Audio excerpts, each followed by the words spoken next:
Bashkimi Demokratik për Integrim ka shprehur shqetësimin për mos respektimin sistematik të gjuhës shqipe në faqet zyrtare të ministrive dhe të qeverisë së Maqedonisë së Veriut. Sipas integristëve, mungesa e përmbajtjeve në gjuhën shqipe në Ministrinë e Energjetikës, të Transportit, Punëve të Brendshme dhe në institucione tjera përbën jo vetëm shkelje të ligjit për përdorimin e gjuhëve, por edhe përjashtim të qëllimshëm të qytetarëve shqiptar nga qasja në informatat publike. BDI thekson se barazia gjuhësore nuk është privilegj, por e drejt. Në disa raste janë ruajtur vetëm formatet e vjetra në gjuhën shqipe të mbetura nga qeveria paraprake, por përmbajtjet konkrete, dokumentet dhe informacionet kryesore figurojnë ekskluzivisht në maqedonisht. Ky është një trend i rrezikshëm që shkon përtej neglizhencës teknike, është politikë institucionale që kufizon përdorimin praktik të gjuhës shqipe dhe rënon bazat e barazisë ndëretnike në shtet.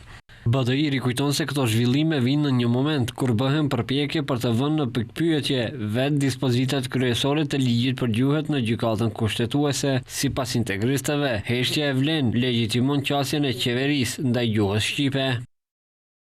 Ndërsa ndodhin këto procese të rënda, partnerët shqiptar në qeveri janë zhytur në grindje të brendshme për kryetar të Elenit, edhe pse secili me nga më pak se 1% mbështetjet e qytetarët dhe heshtjen përballë kësaj goditjeje ndaj të drejtave të qytetarëve shqiptar.